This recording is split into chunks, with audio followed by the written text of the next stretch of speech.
Alô, varandeiros! Pra você ligado na varanda mais famosa do Brasil, cheguei, Thiago Jordão, El Bigodinho, trazendo aqui o pós-jogo do empate entre Guarani 1 e Santos Futebol Clube também 1. Um empate triste, lamentável e irritante, se assim eu posso colocar, porque o Santos vencia o Guarani até a marca dos 51 minutos de jogo, pessoal. Uma cobrança de escanteio, faltando 20 segundinhos para acabar o jogo, o Guarani empatou com o Alvinegro Praiano. Sem dúvidas, um balde de água fria no torcedor santista e também no time do Santos, que poderia agora estar na 4ª posição no campeonato e o Santos é apenas o 8º. A última posição que classifica para as quartas de final do Campeonato Paulista. Se o Santos vacilar, fica fora já na próxima partida, que é justamente um clássico. Santos e Corinthians duelam na Vila Belmiro pela 4ª rodada do Campeonato Paulista. E o Santos, de 9 pontos disputados, fez apenas 4. Ganhou do Novo Horizontino da forma que ganhou, perdeu para o Palmeiras, entregando os pontos e empatou hoje com a equipe do Guarani, que no meu ponto de vista é um empate justo. Por que justo? O Guarani no primeiro tempo criou mais que o Santos. O primeiro tempo do Santos foi vergonhoso. Um Santos que entrou em campo com Brazão no gol, Mike na direita, Adonis e Zé Ivaldo na zaga e Vini Lira na esquerda, trio de meio-campistas com 3 volantes, Arão, Menino e Zé Rafael, para um ataque com Roleiser, Barreal e Tassiano. O que esses 11 demonstraram como um coletivo foi ruim.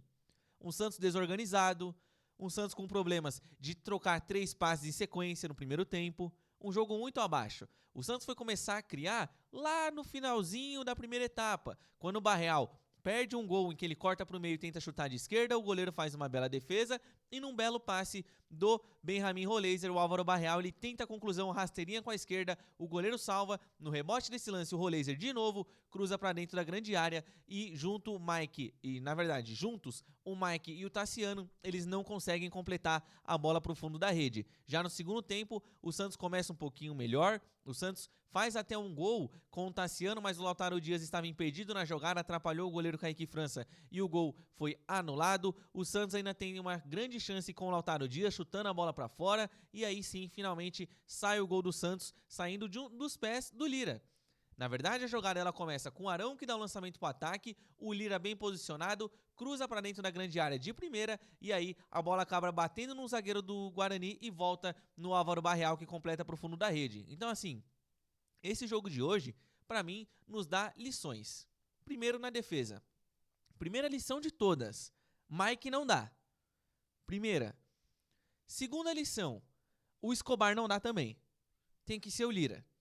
O Lira, ele em 80 minutos não errou o cruzamento. O Escobar precisou de 10 segundos para errar um cruzamento. 10 segundos para errar um cruzamento. Terceiro ensinamento. E essa dupla de zaga do Santos, hein? E o pênalti infantil que fez o Zé Ivaldo? E a insegurança que traz Adonis e Zé Ivaldo juntos? Ah, Thiago, e o Luan Pérez no banco não é melhor que os dois?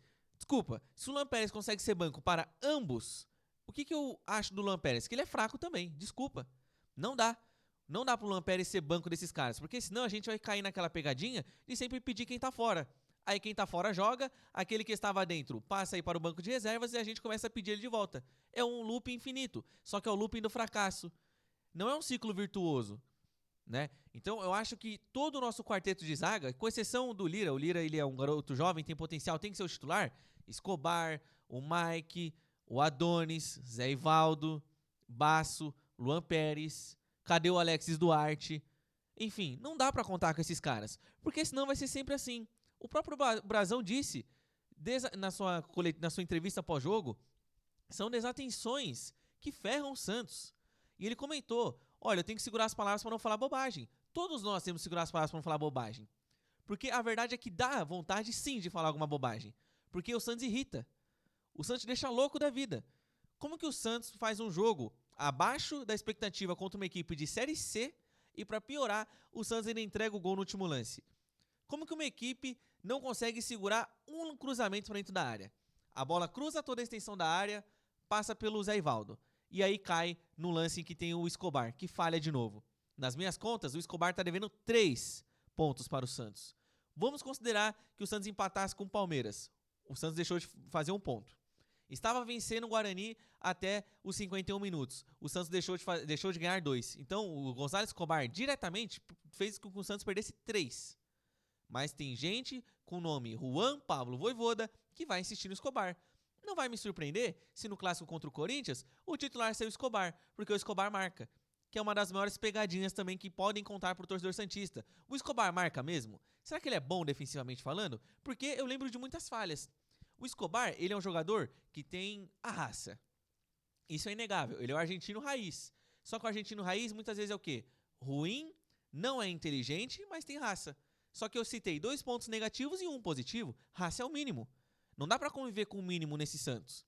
E digo mais, sobre o Juan Pablo Vojvoda, não dá pra ele, por exemplo, colocar o Miguel Terceiros, o Miguelito, somente aos 44. Qual que é o sentido disso? Que processo de transição é esse que existe no Santos? E a preparação física do Santos? Como é que fica também? Um time no primeiro tempo onde tinha o Zé Rafael morto no campo. O Zé Rafael não conseguiu correr contra o Palmeiras. Aí você fala, poxa, o Palmeiras é intenso, né? É difícil jogar mesmo contra o Palmeiras. E agora contra o Guarani, que é da Série C? Um Guarani que do seu plantel de jogadores, grande parte chegou esse ano. Um grupo desentrosado. E o Santos não conseguiu se sobressair frente a essa equipe fraquíssima do Guarani. Reitero, se não fosse o Gabriel Brazão, o Santos hoje teria perdido esse jogo. O Brazão salvou o pênalti do Mirandinha, salvou uma cara a cara do Maranhão, chute de fora da área, salvo engano, do Guilherme Parede, e teve uma outra conclusão de fora da área do camisa 10 Isaac da equipe do Guarani. Então, olha só, a gente empatou o jogo, mas o destaque do time foi o goleiro? Só que a gente jogou contra o Guarani? Será que ninguém lá no Santos vai acordar? Será que ninguém vai entender que o grupo de jogadores é o mesmo do ano passado? Esse grupo que quase afundou o Santos, segue no Santos. E piorou o elenco, né? Por quê? Sai o Souza. Você perdeu uma peça titular. Entrou o Gabigol? Legal. Mas e o Souza? É lateral esquerda?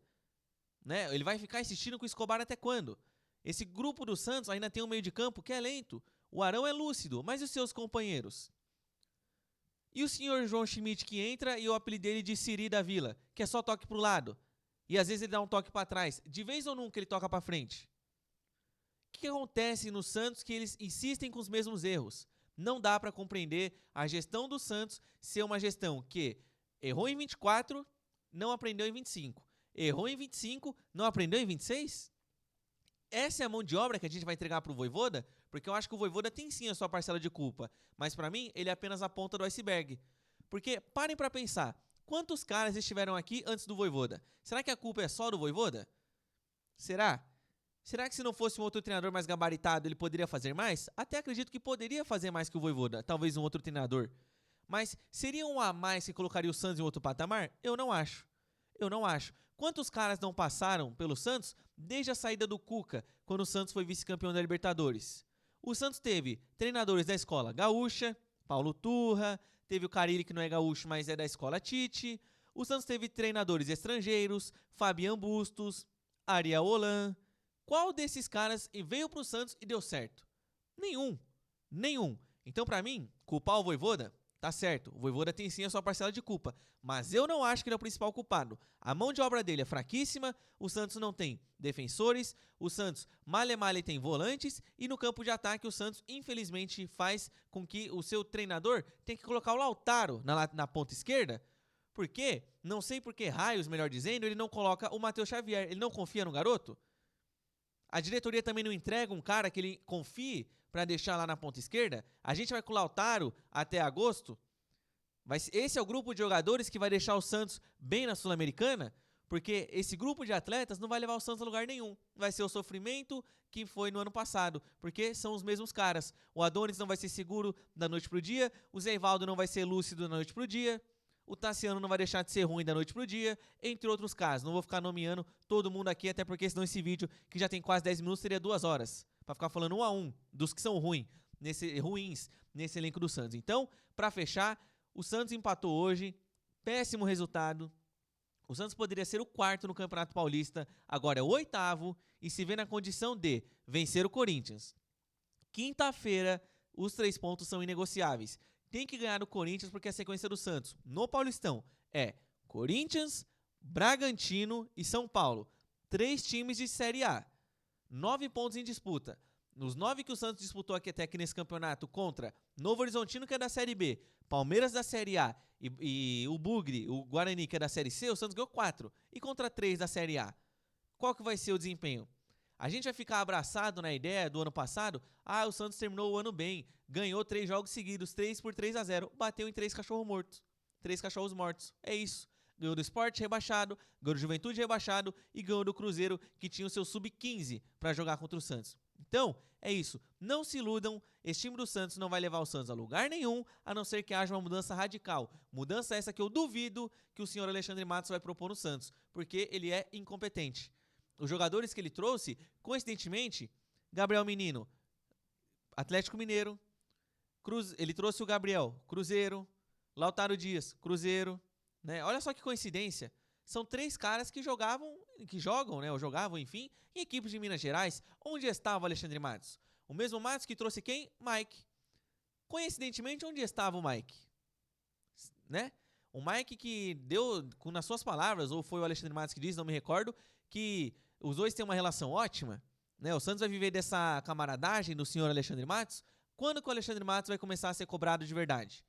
Né? Fica aí o questionamento. E além do mais, ele trouxe também Adonis e Alexis Duarte. Esses caras eram indicações de quem? Do Sampaoli.